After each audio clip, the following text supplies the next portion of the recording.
So also within the framework, the box of perception, are you one of the items in the box of perception? Are you in the box or out of the box? Let's say that this consciousness is like a television screen. Everything is on it. Okay, not like television screen. This is a three-dimensional screen. Okay? So everything, perception, time, space, travel, distance, everything is inside this box, this infinite box. And everything appearing in it are objects or phenomenon being perceived. Are you in the box or are you out of this box? Actually, this perception itself is also an object. Look at that.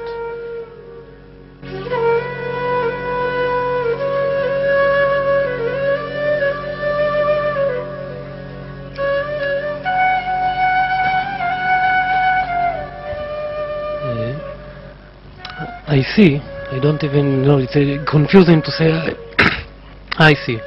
But still I say. I see that the consciousness is here. Because I hear, I see, I even see that this feeling of I. So consciousness is here. This is very clear. I understand it. Yes. But still,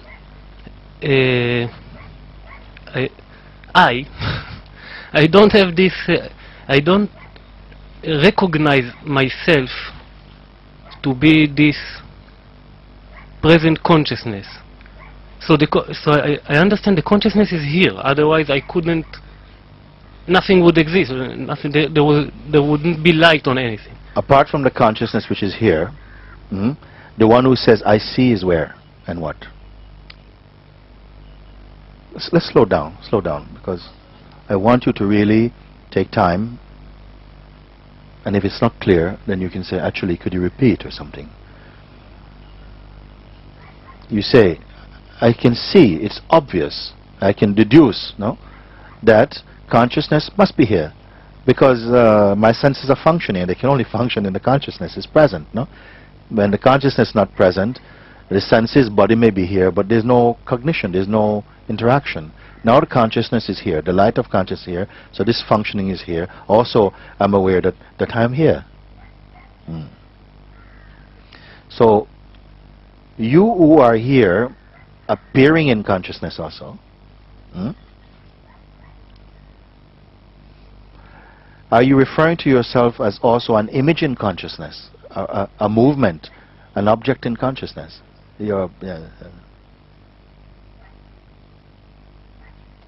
So therefore consciousness is apart from you? How would you what is your sense when you say this? I just want to check, because sometimes we are saying things that we are not really clear about, you know. It's just part of our language and we speak, you know. You can speak and then you're stopped and asked, you know, just clarify for me what really you mean by this, you see. Is it that there is consciousness which is like, let's say for instance, it's like space, and I am in it, like we're in this room. So there's a difference. There's the space of the room and there's me being in the space of the room. Are you in consciousness like this, according to your experience?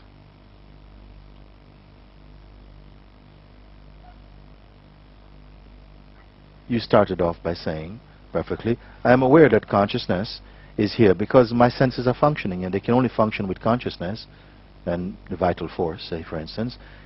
So something is aware that the senses, the body can move because the consciousness is present, and not only the body moving, but they are perceived to move. And this is the important thing, the perceiving of that. And this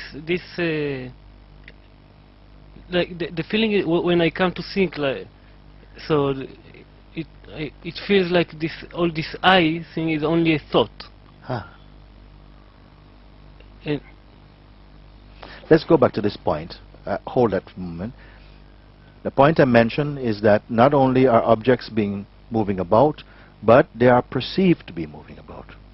So perception, the function of perception, is very, very much twinned with consciousness. That's what we mean by consciousness, because something is perceiving. All this, experiencing, is present, isn't it? This is the love of consciousness and for consciousness, because somehow when we manifest, we simply love experiencing. All this what we're afraid to lose, actually, is the ability to be experiencing something like this. Yet every night you go to bed where you're not experiencing, and you're very happy to go into a state for 8 or 9 hours where no experience is there. You look forward to it. Is it you look forward to experiencing non-experiencing?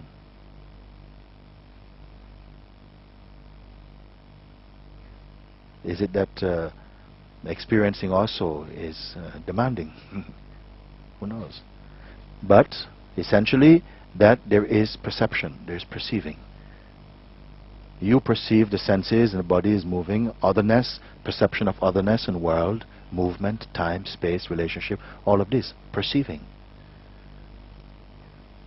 So also within the framework, the box of perception, are you one of the items in the box of perception? Are you in the box or out of the box? Let's say that this consciousness is like a television screen. Everything is on it. Okay, not like television screen. This is a three-dimensional screen. Okay? So everything, perception, time, space, travel, distance, everything is inside this box, this infinite box, and everything appearing in it are objects or phenomenon being perceived. Are you in the box or are you out of this box? Actually, this perception itself is also an object. Look at that. Therefore, you hear what he say? Therefore, I'm putting it that even perceiving is being perceived also. Have we gone too far? That even the fact that we are perceiving itself is known, is also perceived. Are we lost?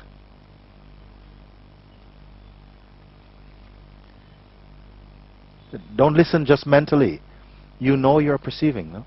Let's keep it like baby food. We know we're perceiving. Simple, that's all he's saying. That in order to recognizing that I'm perceiving, or ill-perceiving, or not perceiving, even these are also perceivable.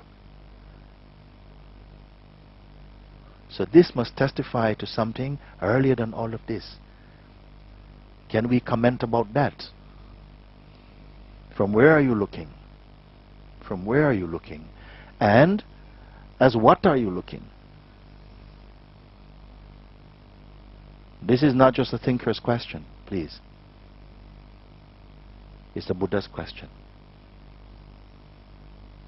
Meaning, as you listen, clarify. Listen inwardly. Turn your ears inwardly. And see if you can confirm or not. The words are guiding something. What can be seen? Is it still objects appearing inside your field of view? Are the objects elementally formed, or objects of thought or sensation? Are they still appearing? Huh? If they're still appearing in whatever form, but who is the one for whom they're appearing? Can the perceiver of any perception, however subtle that perception may be, can this perceiver be perceived?